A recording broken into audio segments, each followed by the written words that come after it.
Hey folks, this is Adam Marcus, director of Jason Goes to Hell and Secret Santa, and you are lucky enough to be listening to the 80s Slasher Librarian. Hello Slashaholics, welcome back. I'm the 80s Slasher Librarian tonight, bringing you more of the sinister story of Friday the 13th, The Mask of Jason Voorhees. Chapter 28, Resurrection. I thought you might want this back, the transparent figure of Louis Vondredi said, as he led the pale and stunned-looking Carol Martinez toward them. It'd be a shame if Miss Martinez missed out on what's to come next. Then Louis roughly pushed Carol. She tripped and fell in the dirt next to the hole filled with the squirming hellworms. She looked into the hole and let out a piercing scream. Hysterically, she started clawing her way across the ground toward Ryan and the others. Sean ran over to her and tried to help Carol up. The moment he touched her, she screamed and pushed away from him. She looked at him in terror, like she didn't recognize him, and crossed her arms up in front of her protectively. "Chief, it's me, Sean," he told her, holding his hands up to assure her he wouldn't touch her until she was ready. Suddenly, a glint of recognition came to her eyes. "Sean?" She grabbed onto him and hugged him around the waist tightly. She pulled back from him and looked at him with fear in her eyes. "I must be going insane," she told him. "I swear I thought I was running through the woods and a ghost grabbed me. I mean it. I could see right through him." Sean put a strained smile on his face. Chief, I think you should look over there." He pointed behind her. "And try not to freak again." She slowly turned and looked. She immediately jumped back and bumped into Sean. "No!" she screamed at Louis. "You can't be real!"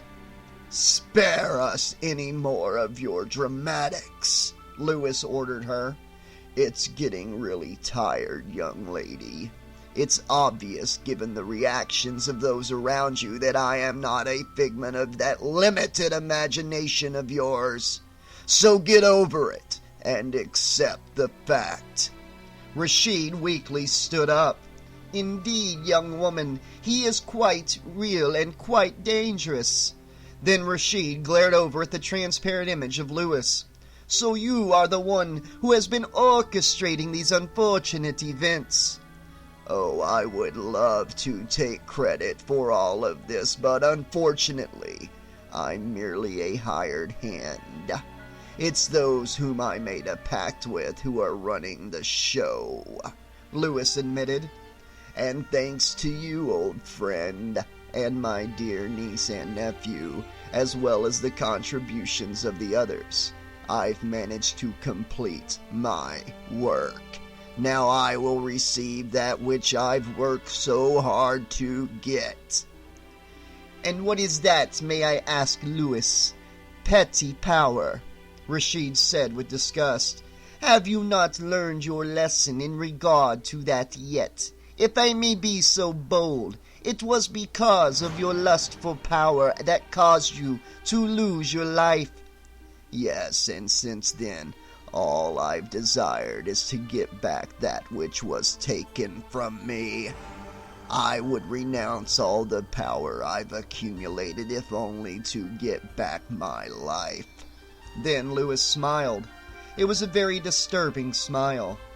"But thankfully, I don't have to do that." A shocked look came to Rashid. "That is what the Ancient Ones promised you. They offered you your life back, huh?" "Exactly, my dear friend, and thanks to your associate over there." He looked over at a very surprised Sean. "The final sacrifice has been made." Now Rashid was confused. The figure he had seen come out of the pustule could not have possibly been Louis. He knew there had to be more to what was happening than Louis was telling them. Louis moved over to the edge of the writhing hole and looked in. "Please don't mourn poor Philip here. He's given his all for a higher purpose." Then Louis faced them and smiled. But now it's time for you to witness a true miracle. Micki and Ryan moved over to Rashid. Okay, Rashid, what's the plan? Ryan asked. That is a most definite good question, Rashid said. We have to do something, Micki stressed. I am most apologetic. Unfortunately, I am at a loss for what we can do, given Lewis's current and corporeal form, Rashid told them. He felt totally helpless. All he could do was watch and hope that something would come to him. Ancient ones, Na Cthulhu Azagata Ganlamasha, the time has come, Lewis chanted, slowly raising his arms. Your vessel is prepared and ready for your power. The pact is now complete. Bring forth your glory and restore that which was taken. Bring forth life! Rashid and the others noticed that the air around them began to fill thick. Above their heads, clouds began to gather, blocking out the moon and leaving only the light from the fire that was slowly consuming the Voorhees house. Then there was a flash and a pillar of light shot down from the clouds, covering Lewis and the whole of squirming hellworms in the process. Immediately, blood-curdling screams issued from the hole, and as Rashid and the others watched in horror, the white, bloated worms started to melt into each other. Within moments, the worms had turned into a pool of white, milky pus that boiled in the pillar of light. Yes, that's it! Lewis yelled in exuberance. Now bring forth life! Immediately, as they all watched, there was a flash of energy, and Lewis's body solidified. A moment later, the pillar retreated into the clouds and rain started to pour down. No! Rashid's mind screamed. The vision is coming to pass! Yes! Lewis screamed, lowering his fully fleshed arms. I live! I live! I live! Ha ha ha ha! He laughed hysterically and embraced his new body. This is most definitely not correct, Rashid said aloud to himself. The vision did not go this way. Holy fuck, Sean said. You saw this? No, not exactly. If you recall, I told you earlier that I saw a powerful being emerging from a pustule. But that doesn't look like, Sean started to say, but he stopped in mid-sentence. A rubbery-looking membrane had formed over the top of the pool. I have a sick feeling that there's more to come, guys, Ryan said. Quite right, my dear nephew, Lewis said with a sadistic grin on his face. Now witness the fruition of my true work. He looked down at the pustule of white liquid at his feet. It's time, my boy, he said encouragingly. Time to show yourself to the world again. Time to be reborn! The pustule ballooned and something burst through it, sending the white pus spraying in all directions. Lewis opened his arms, closed his eyes, and lifted his head as if accepting some sort of twisted baptism. Rashid and the others tried in vain to shield themselves, but they were showered with the foul-smelling muck. Oh my God! Micki exclaimed as she wiped the gunk out of her eyes. She looked up and saw what had ruptured the pustule. Sticking out of the milky pool was an arm holding a rusty machete. As she watched, a pus-covered head and shoulders emerged. They were followed by another arm that grabbed onto the edge of the pool. The arm holding the machete slammed the blade down and buried it halfway in the muddy earth in front of the hole.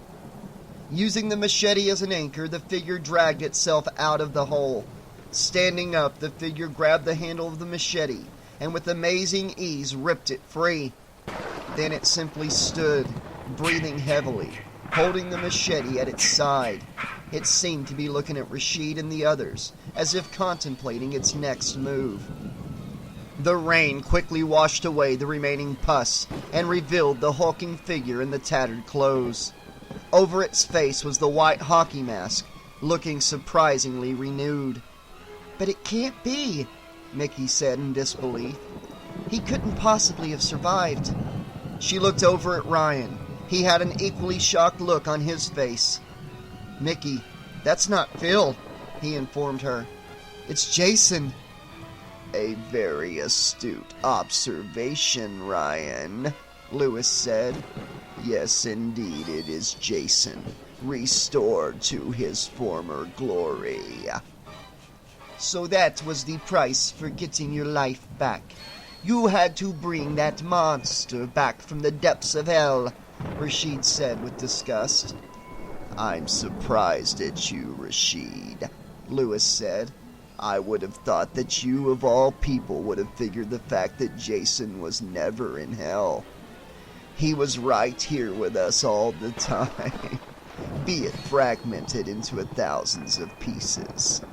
"Dear gods, the worms," Rashid said, the realization hitting him like a hammer. "Indeed," Lewis acknowledged. "You see, he was useless to my masters in that condition. But now he's whole, and I'm sure he's anxious to get back to work." Lewis looked at the group of people in front of him and smiled. "And you, my friends, are going to have the honor of being his first new victims." On cue, Jason's arm that was holding the machete began to rise. "My son, the blood must stop here," came a voice that was disturbingly familiar to Micki, Pamela Voorhees. She looked around to see where the voice came from. Her gaze stopped on Morgana. She was standing stiff as a board, her eyes rolled back into her head, revealing only the whites. Micki also noted that Jason had frozen place, the machete in mid-raise. He cocked his head and looked at Morgana with a mix of shock and recognition in his eyes. "The anger must end, Jason," the voice coming out of Morgana's mouth said in a soft, calming tone. "I'm sorry, my son. After all, you were only continuing what you saw me do. But I was wrong. Vengeance is not the way. It will not take away the pain you feel." "Don't listen to that, Jason. It is a trick," Lewis told him. "Is it really, Lewis?" the voice of Pamela Voorhees said through Morgana's lips. "If I recall correctly, it is you who are fond of tricks. It was you, after all, who tricked me into damning my poor, poor Jason into this nightmare of existence. All I wanted was my child back, but it was you who had other plans. It was you who made a deal with those inhuman monsters." "I did what I did to help my sister," Lewis said, with false righteous anger. "I did what I did because I loved her." "Oh, you loved something, Lewis. You loved something, all right. You loved power," the voice of Pamela Voorhees said with disgust. "That's not true," Lewis said at the vessel that had once been Morgana. "Then if you loved me so much, Lewis, why did you try to have me killed?" Hearing this, Jason turned and glanced back at Lewis. There was rage in his good eye. "You were the one who gave me that dagger and told me that the only way to release my boy from this horrible existence was to stab him in the heart," the voice continued. "But you didn't tell me that for it to work you would have to be with me. You figured I would stab Jason and fail to kill him. He would become enraged and kill me instead. You wanted him to kill me because your dark masters told you that that would be the only way to enrage him enough to turn him into the killer they wanted him to be." "Who told you this lie?" Another familiar voice came out of Morgana's lips. This time, it was Mel. "I did, Lewis. Your trusted assistant. Your former whipping boy." It was the voice of Creighton Duke. Then the voice changed again. It was once again Pamela Voorhees. "So you see, Jason, I don't blame you for your father's death. I blame your Uncle Lewis. He was the one who set up that situation, and, unfortunately, your father paid the price. He was the one who destroyed both of our lives, Jason." Jason turned to his uncle. This time the rage in his good eye was fully inflamed. "You can't believe this fantasy, my boy," Lewis said, thankful that the rain was hiding the fact that he was sweating. "I took you in when your mother ran. I took care of you and protected you. Look at what you've become. Look at how powerful you've become. You're feared. You are the legend that people speak of in whispers. What were you before I helped you? You were a pathetic boy who would have lived a pathetically normal life. Now you are unstoppable and undying. When the Ancient Ones finally breach this realm and take it for their own, you, my boy, will be there to watch and reap the rewards." Jason grabbed his uncle by the shoulder. With his right hand, he slid his machete through his belt and proceeded to slowly ram his hand into Lewis's chest, smashing his ribcage in the process. Lewis screamed in pain as his nephew's hand ripped through the skin and entered his chest cavity. Finally, Jason's hand reached its destination, Lewis's beating heart. His hand enclosed the thumping muscle. He paused for a moment and looked into Lewis's agonized face. "No," Lewis managed to get out. "I was promised life." It was at that moment that Jason ripped Lewis's heart out of his chest. Lewis let out one last blood-curdling scream. Blood gushed from the hole. Then Lewis fell limp and silent. Releasing his grip on his uncle's shoulder, Jason let Lewis drop into the mud like a discarded puppet. Jason looked down at the still beating heart in his hand, and with all his rage and strength, he crushed it and tossed it into the white pool of his afterbirth.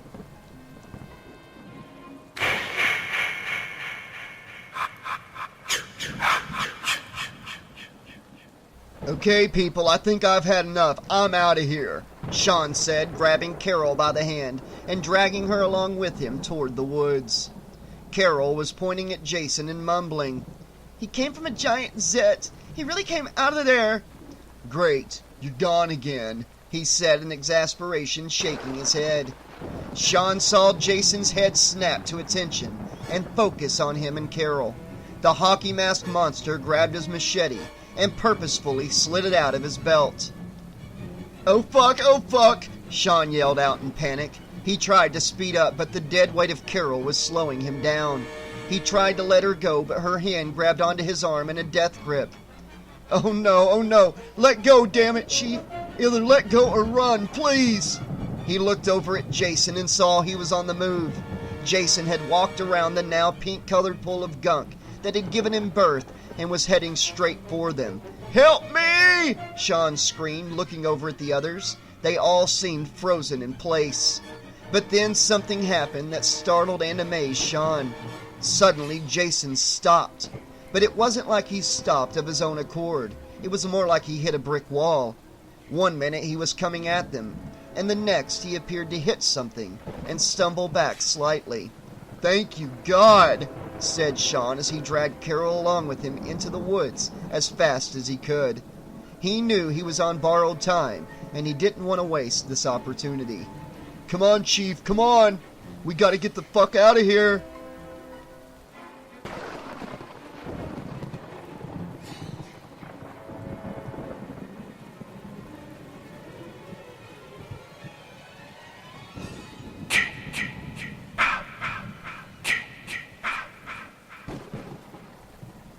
"What the hell?" Micki heard Ryan say. He looked at her for explanation. Micki shook her head. She had no idea what was going on. Micki looked over at Rashid. She knew he would have the answer. It was then she realized that answer was right before her eyes. Rashid had his hand extended out before him and was whispering something she couldn't make out. "Rashid?" Micki said to him. Rashid slowly turned his head toward her.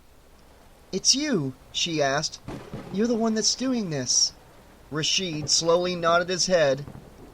"But unfortunately, I will be unable to continue for long. We must find a way to stop this." Micki looked at Morgana. She was still standing stiff as a board with only the whites of her eyes showing. "Can you stop him? After all, you're his mother. He might listen to you." "I can try, dear," the voice of Pamela said. Then Morgana mechanically started to walk toward Jason, who was slamming himself against the invisible barrier that kept him from his prey.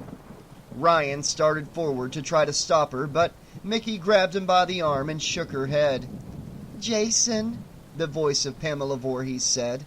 "Jason, it's over, Jason. The blood must end now. You must stop." Jason stopped and cocked his head. He looked at the dark-haired stranger that was talking in his mother's voice in confusion.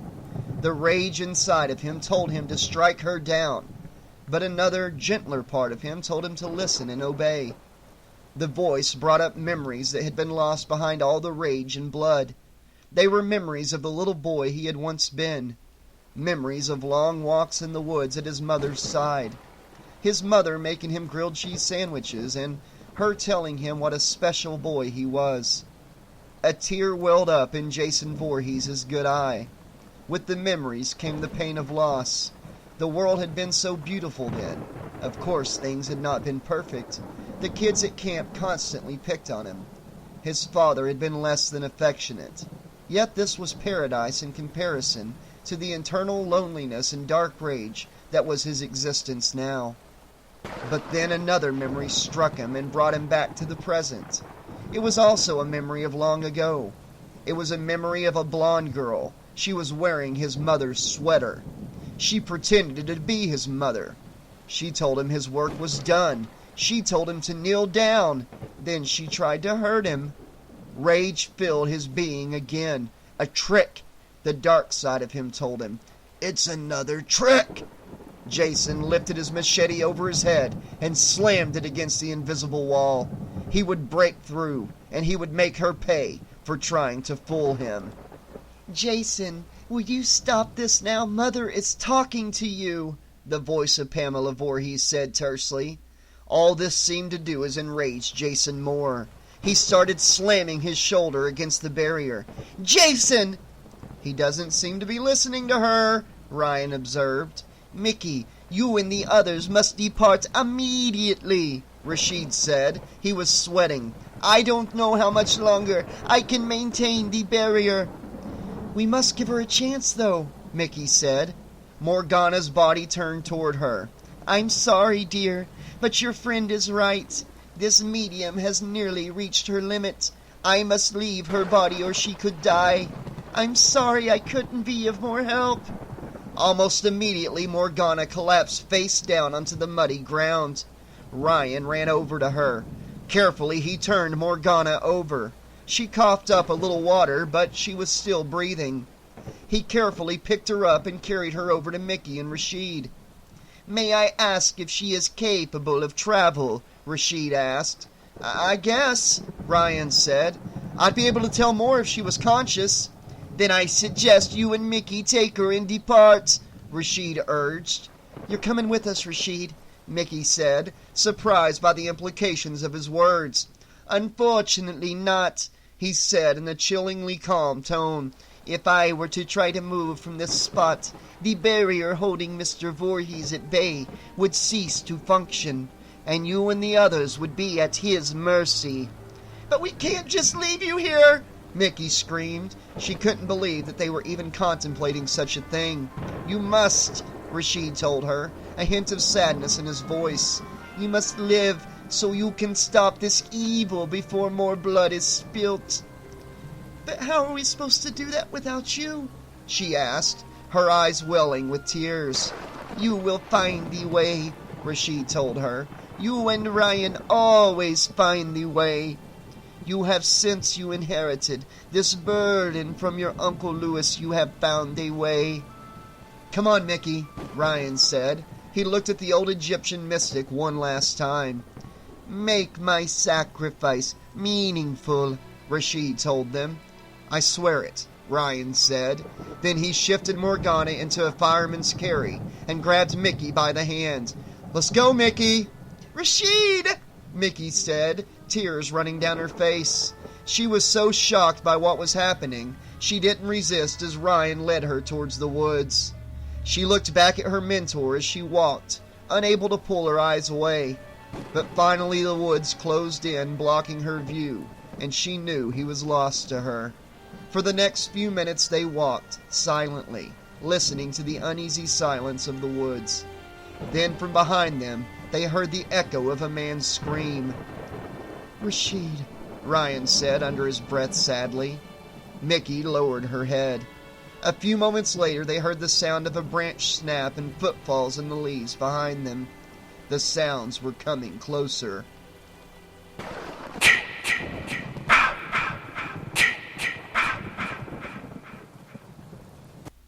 Chapter 29. Prey. Chopping down the old man had done little to cool the rage that Jason Voorhees felt. But soon he would feel much better. Soon he knew the blood would flow and he would have the joy of the kill. When he was young, before things changed, his father had told him never to tolerate tricksters. That was why his father, even though his mom had disagreed with him, refused to let him go to the summer carnival. He said that it was a den of tricksters and he would not allow the money that came from the sweat of his brow to be used to support such people. That dark-haired woman had tried to trick him. She tried to make him think that his mother was talking through her. She needed to pay for that. Carny folk were evil and she was of their ilk. He would find her and the others and they would all pay. Fueled by his fury, he focused his senses on his task, hunting his prey. As he stomped through the brushes, he scanned the muddy ground with his good eye, looking for footprints. His ears were listening for any sound from breaking branches, the shaking of bushes, splashing from puddles, even right down to the thump of a quickening heartbeat. His nose led him forward by detecting the subtle perfume of sweat and fear in the woods before him. Soon, he knew he would catch up to his prey. Then the killing would start. He quickened his pace.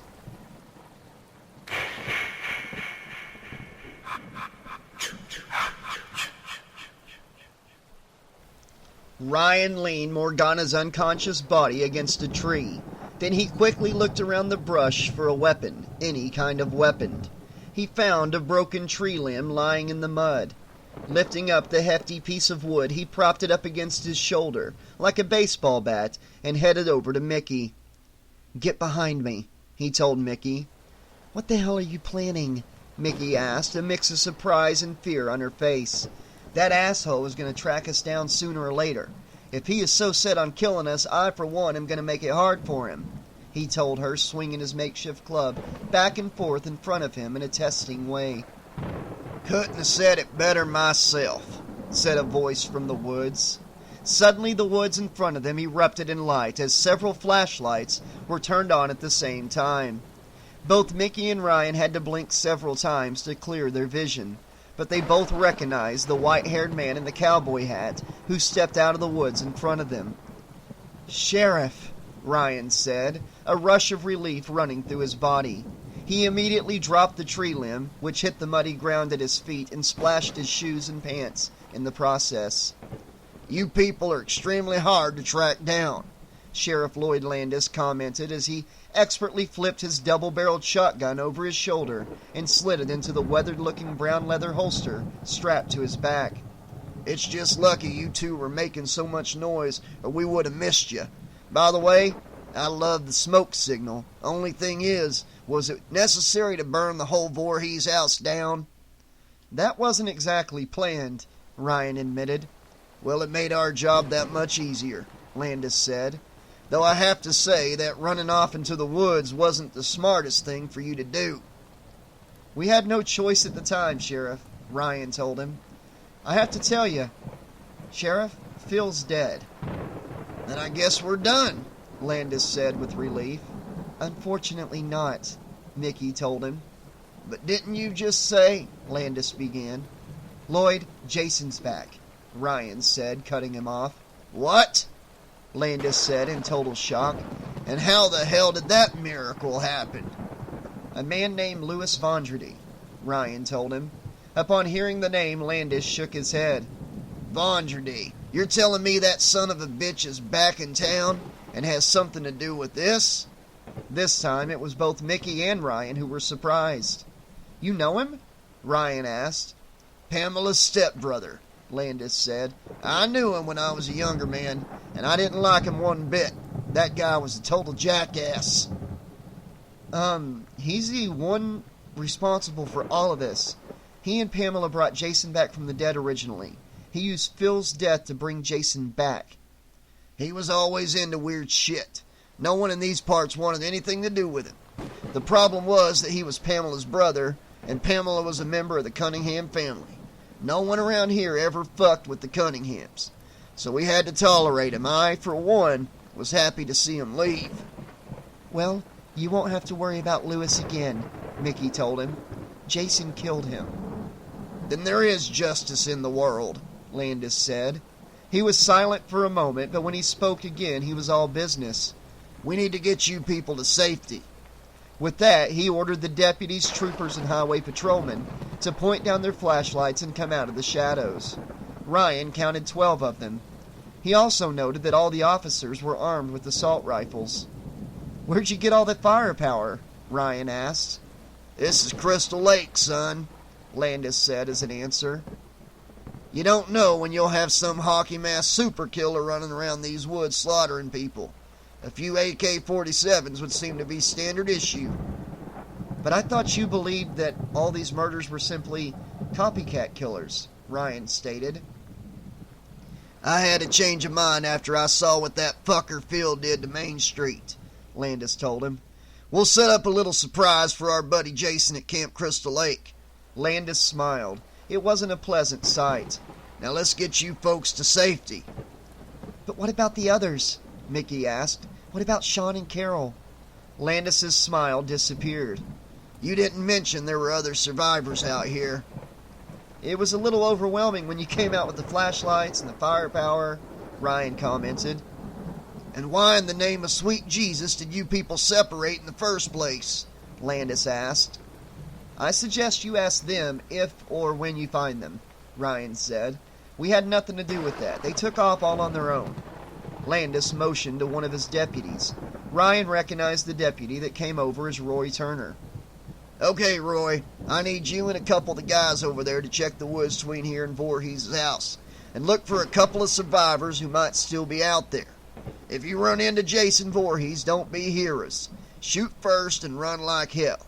I don't want you guys ending up in body bags. If you find those people, head back to Camp Crystal Lake. That'll be base camp. Got it? Understood, Sheriff, Turner said. Ryan watched as Turner headed over to the other officers and chose a couple of the state troopers to go with him. Now, Stephen, Sheriff Lloyd Landis said to Ryan, let's get this show on the road. We got a surprise party to set up.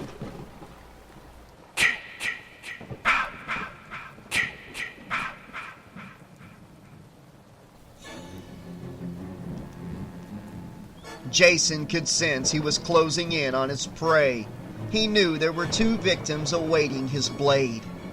Through the boots on the soles of his feet, he could feel the vibration caused by their stumbling footfalls.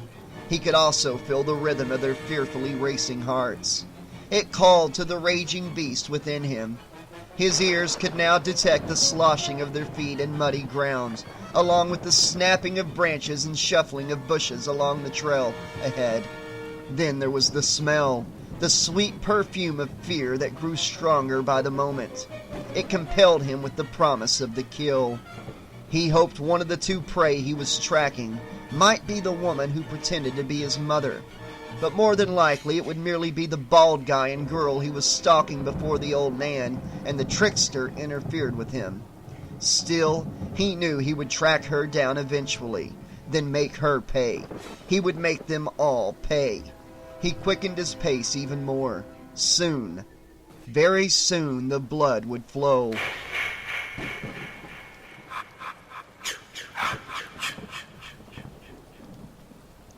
Come on, Chief, Sean said as he dragged Carol Martinez along with him by her arm. Carol didn't resist, but she didn't help either. She was a dead weight slowing him down. I saw him. I actually saw him come out of the Zet. But that can't be true because things like that don't happen in reality. But I saw it, Carol mumbled to herself. Then Sean heard the sound of shuffling brush and the snapping of branches. He looked back and panic shot through him like a lightning bolt. Jason Voorhees was stomping towards them with the focus of a charging bull. "Oh my God! Oh my God!" Sean screamed out. Come on, he's coming, Chief! He's coming!" He continued to try to pull her, but she continued to slow him down. "No!" Carol finally screamed back at him. "It's not real!" She jerked her arm free of his grip and jumped back from him. "Fuck!" Sean yelled. "Fuck this shit!" But a moment later, he felt a sharp pain in his lower back, and his legs went numb. He stumbled, fell forward, and landed face first in the mud. Clumps of wet dirt filled his mouth and splashed in his eyes. He spat out the foul-tasting muck. He tried to wipe his burning eyes, but found his hands were soaked as well. Finally, he found a dry spot on his shirt sleeve and cleared his vision. He tried to move his legs. They were useless. "I'm paralyzed!" his mind yelled at him, like he really needed to be told that. He tried to use his arms to drag himself forward, but it felt like he was dragging a lead weight. "I'm dead meat," he told himself. "Oh my God, I'm gonna die! He looked over at Carol and begged her to help him. "Help me, Chief! Help!" Carol shook her head at him and waved her arms in front of her like she was trying to wipe the image from her sight. No, I don't believe this. It isn't real." Then she backed up against a nearby tree and squatted there. She put her hands over her ears, closed her eyes, and continued to shake her head. Sean heard the sloshing sound of Jason's boots coming toward him. Then the splashing stopped. He felt a slight pull at his back. He knew Jason was standing over him. He also knew the tug he felt was Jason pulling his machete out of his back. Now what? How's he going to finish me off? Sean asked himself. He knew a moment later when he felt the blade hit the back of his skull and split his head in half. Jason looked down at his handiwork.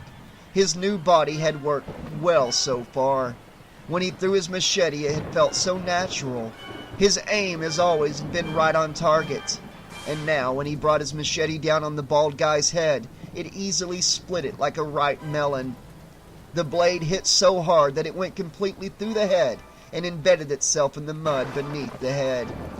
Jason pulled the machete free of the mud and the bald guy's head. There was a puddle of blood forming around the head, looking very much like a red halo in the mud. Jason thought it looked pretty. Then Jason heard the sound of muttering nearby. He looked over to where the sound came from. He saw a dark-haired girl sitting against a tree. For a moment he thought it was the trickster, but then he realized it was the other one. It was the one that the bald guy was dragging with him when he tried to get away from him at his mama's house. Jason started toward her, half expecting her to start running. After all, they all ran from him. But to his surprise, she just sat there and continued to mutter to herself. As he came to a stop in front of her and raised his machete, she looked up at him and did something totally unexpected. She laughed at him. "You can't hurt me," she told him. "You're not real. You don't exist." Jason cocked his head. He was confused. This woman was laughing at him. She was telling him he wasn't real. This didn't make sense to him. Usually, women would scream and run from him in terror. Why wasn't this one doing that? Even more confusing was that he didn't smell or sense any fear from her. But he did sense something that reminded him of his mother. Specifically, it reminded him of how he sensed his mother when she was killing those counselors all those years ago. Jason lowered the machete. Though the dark part of him screamed for him to kill this woman, Jason decided he needed to take a moment to consider what he should do with her. He looked at her and cocked his head again.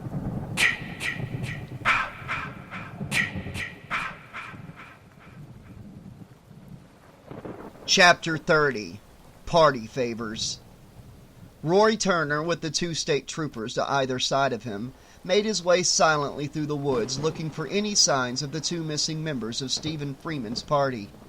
The troopers followed Turner's lead, and scanned the woods ahead of them with practiced ease.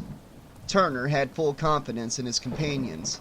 He'd worked with them both before. The tall, sandy-haired trooper to his right, Dan Culligan, had been part of the cleanup crew that had worked with him and the other deputies, packing up the remains of Kelly Boone and her friends after the Big Red Massacre. The other, stocky, dark-haired trooper, Peter Bennerson, had been with the party he'd worked with to scour the woods for survivors after the Fantana Carnival incident. Still, now they were dealing with Jason Voorhees himself. Turner had to admit that though his demeanor was cool and calm on the outside, he was jumping with excitement on the inside. It had been the idea of going after the famous Crystal Lake Killer that had compelled him to join the Cunningham County Sheriff's Department in the first place, after his tour in the Marines had ended. He'd heard about the massacre at the sheriff's office, now over 3 years ago, when Robert Campbell, supposedly possessed by Jason, slaughtered every sheriff's deputy on duty at the office. Still, that incident supposedly ended with the newly resurrected Jason being dragged down to hell. Turner knew, being a hometown boy, that Jason would eventually come back, and he figured he'd be damned if he wasn't going to be there when it happened. Thanks to the fact that Lloyd Landis had needed new deputies to replace the ones Campbell had killed, Turner had seen his chance. Coming out of his revelry, Turner heard the barely perceptible sound of somebody speaking not too far away. He waved his companions in the general direction he heard the voice, and they followed his lead without a word. Soon Turner found signs that he was on the right course. The first thing he noted, subtle things like crushed brush and a few broken branches on some saplings. Then they came to an open path, and he saw 2 sets of footprints in the mud. But then they came up to the body, and Turner was sure they were in the right place. "Holy fuck!" Bennerson said, looking down at the remains of Sean Carlisle. "The fucker played with him a bit," Culligan observed with disgust. "Look, he dragged himself before the bastard gave him the chop." He pointed down at the drag marks in the mud. "Jason doesn't play with his prey," Turner corrected him, looking down at the body intently. "He's very efficient and to the point with his kills. More than likely he threw his machete at a distance, then it took him a few moments to walk over and pull the machete out, for the final shh." Then Turner heard a familiar sound. He lifted his hand and shushed his companions. It was the mumbling voice again, but this time it was really close. He scanned the woods around him and found what he was looking for. Squatting beside a tree about 30 feet away was the figure of a smallish, dark-haired woman. Her eyes were wild, but she didn't seem to even notice them. She simply squatted there, rocking slightly and talking softly to herself. Slipping his rifle strap across his chest and securing his AK-47 against his back, Turner started walking toward the woman with his arms raised out to either side in an open-handed gesture. "It's okay," he said in a calm, reassuring voice. "It's okay. You're safe. We're here to get you out of here." The woman looked at him and started laughing. It wasn't a pleasant sound. It was the sound of insanity. "Safe?" she said, looking at him like he was the crazy one. "I'm in no danger. You see, I don't believe in him, so he can't hurt me. But you're in danger because you're stupid and think he's real." Then she glared at Turner. It's your fault, you stupid hicks. You had to dream him up." Tears started running down her cheeks. "If it wasn't for you and your fucking legend, Sean and all the others would be alive. But you made them believe. You made him real to them. But I was smart. I knew he wasn't real. And I knew. And I'm the only one that's still alive." Turner continued to approach her. Now that he was closer, he recognized her. He'd seen her and her buddies around town. She was one of the people who were doing that documentary on Jason. She was the one who had royally pissed off Betty Loomis and a few other people in town. "Now look at you," he thought. "Come on, get up," he said. "We're going to take you out of here." The woman's eyes grew larger and wilder. Then she started laughing hysterically again. "I don't think so," she said. This caused a chill to run down Turner's back. A moment later, he knew why. The woman wasn't looking at him. She was looking behind him. Turner slipped his hand behind his back and grabbed his rifle. At the same time, he spun around just in time to see Jason, with the sharp snap of a cracking bone, twisted Peter Benson's head completely around.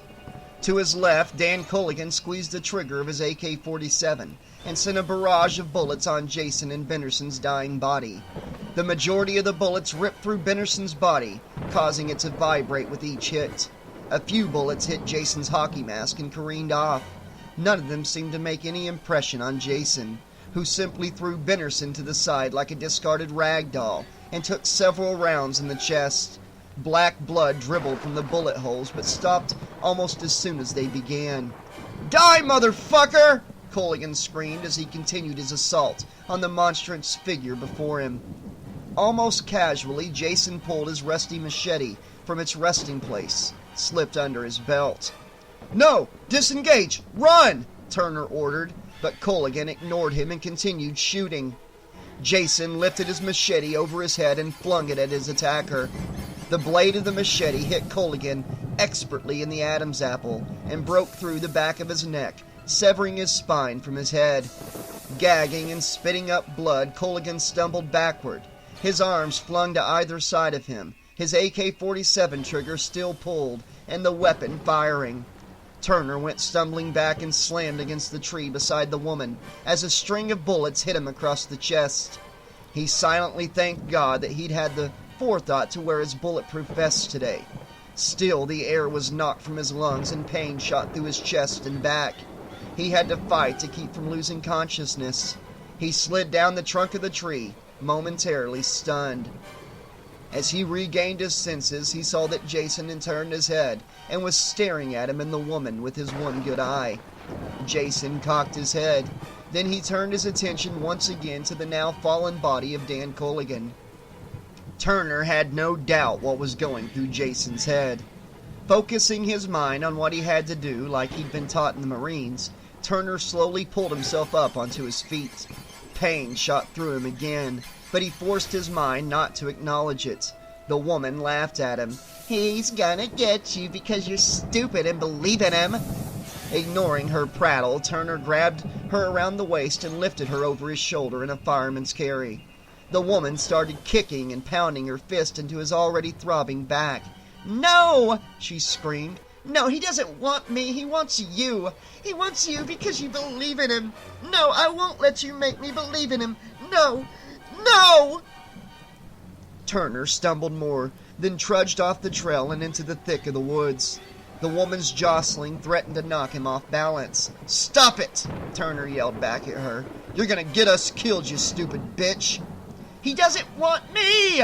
she screamed at him. "I wouldn't count on it," he said as he purposely swung her to his left and slammed her against a nearby tree as he went by, hoping the impact might knock her out. The woman screamed in pain, but continued to kick and pound on his back. Then she suddenly became uncomfortably still and screamed, "No! Please! You don't want me!" Though Turner couldn't see behind him, he knew what this meant. Jason was coming for them. He forced himself to quicken his pace. He listened carefully and could hear the splash of Jason's boots in the mud behind him coming closer. He managed to take a quick look over his shoulder. He caught a momentary glimpse of Jason about 20 feet away, raising his machete over his head. Immediately, Turner shifted direction to his right. He felt a slight breeze over his left shoulder and heard the cracking sound and warble of metal hitting wood. He knew exactly what he would see if he looked. Jason's machete, a quarter buried in the trunk of the tree he'd just passed. But he didn't have the time nor desire to confirm this. He was too busy trying to get away. Jason stomped over to the tree and ripped his machete from the trunk. Rage flowed over him like the rain had earlier. That policeman had been lucky. He should have been stuck like the other guy, but he moved at the last moment and got away. Jason looked into the woods.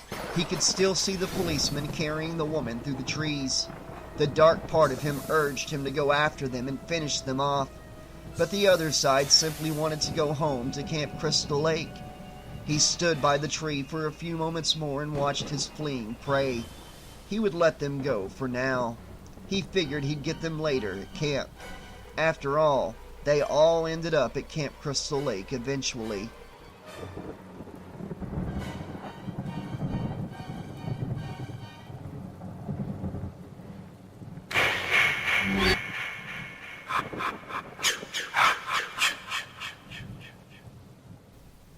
Both Micki and Ryan let out sighs of relief when they and their entourage of deputies and highway patrolmen came out of the woods and into the clearing where the cars were parked behind the horseshoe of cabins that was Camp Crystal Lake.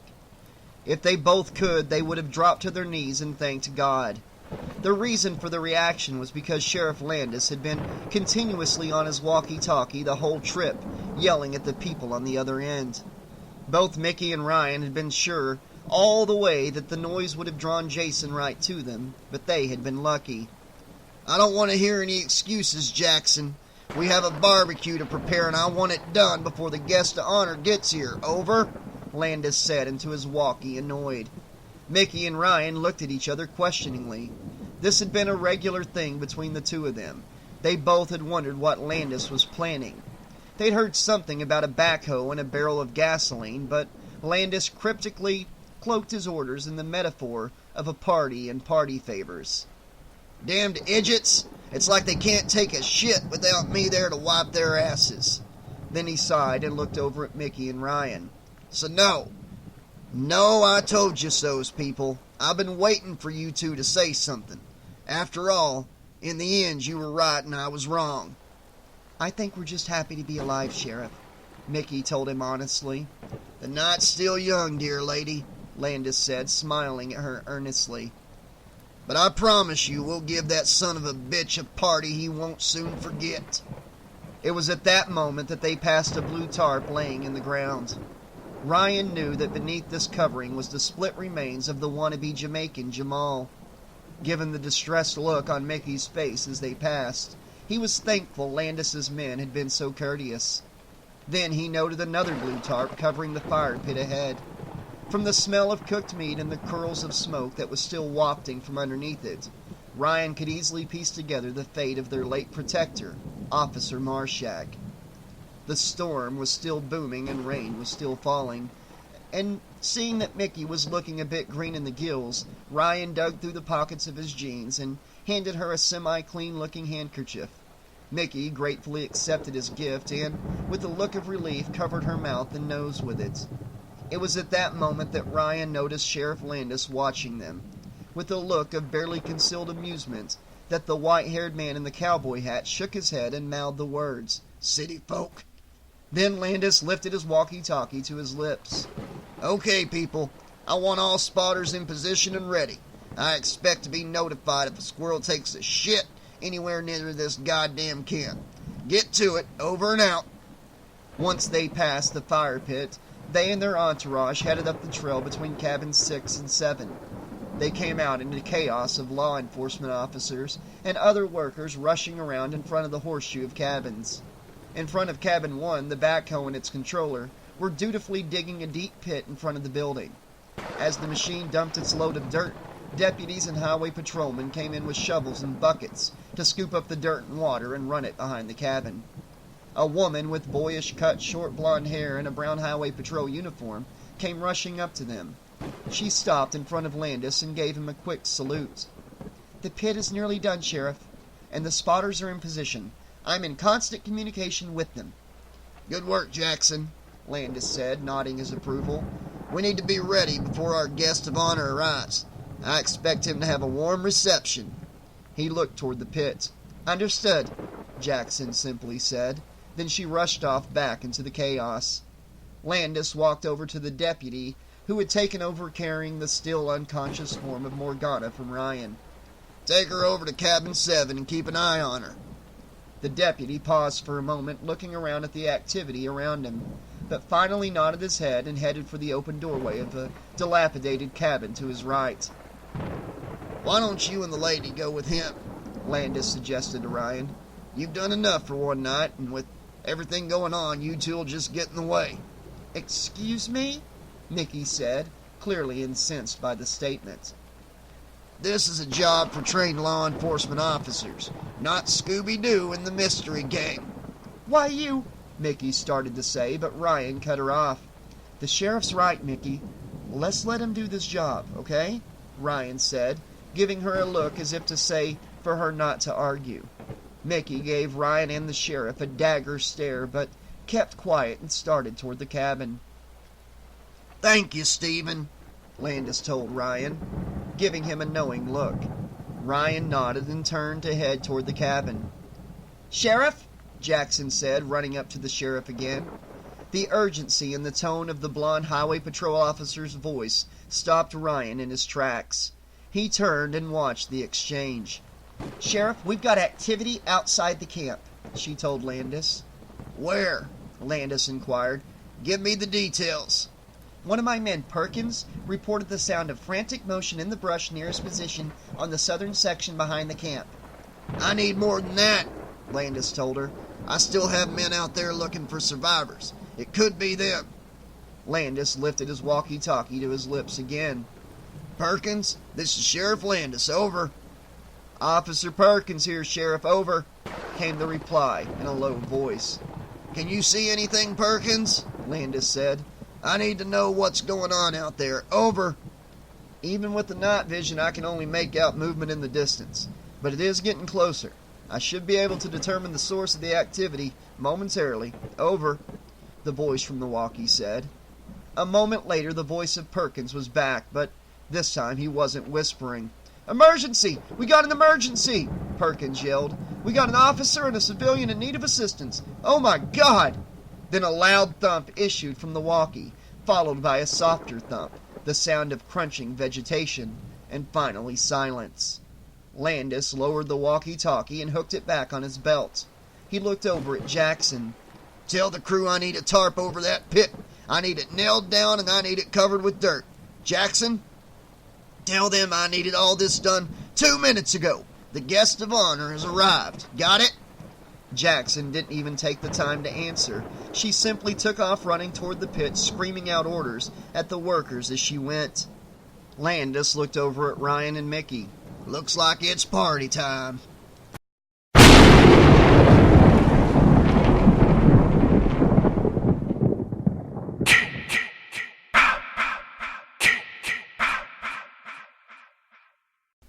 Alright guys, this has been chapters 28, 29, and 30 of Friday the 13th, The Mask of Jason Voorhees. And Jason Voorhees has arrived. After 5 books, all the different people that have wore the mask and been possessed by Jason, it's all come to a head, and the man himself is back. I'm kind of upset that he killed Rashid. I would rather Carol get killed than Rashid at this point. But man, oh God, I really didn't think Rashid would die. But so that was a shocker right there. But man, the way that Sean went out, that was brutal. And the way that Jason took out 2 of those cops, man. And if I didn't like Carol before, I'm really not digging Gone Cuckoo Carol. Because man, I was just sitting there hoping, Jason's cocking his head. Maybe he'll just decide just to cut her head off or something. But alas, that's not where Mr. Pattison has gone with the story. Apparently he's got something planned for Miss Carol Martinez, and I can't wait to find out what that is. And I also can't wait to find out if these cops are going to be successful on what they've got planned for Jason, and exactly what it is they have planned for Jason. But guys, wow, I really didn't see Lewis dying that quick. As soon as he got his body back, wow. Talk about karma. As soon as he got his full body back, bam, gets his heart ripped out. I didn't see Rashid dying. I really didn't see that. I thought it was really cool to call back to Friday the 13th Part 2. Jason remembering Jenny, trying to fool him, trying to trick him into thinking that she was Pamela. Really cool callback there. I want to make sure I don't miss anything here because so much happened in tonight's upload. But wow, guys, I hope you guys are enjoying this book as much as I am. And looks like there's only 1 upload left, which means the next upload of this book will be the conclusion of not only this book, Friday the 13th, The Mask of Jason Voorhees, but also the conclusion of Eric Morse, William Pattison's 5-book series, the Camp Crystal Lake series. So guys, please click that like button. I really appreciate you taking the time to do that. Also guys, drop me a comment below. Let me know what you thought of the upload tonight what you think of Jason's Return. I'd love to hear from you guys and discuss these books with you. And I'll be back very soon with the conclusion of this great book. Until then, this has been your friendly neighborhood 80s slasher librarian saying, thanks for listening, and when I see you again, apparently it's party time.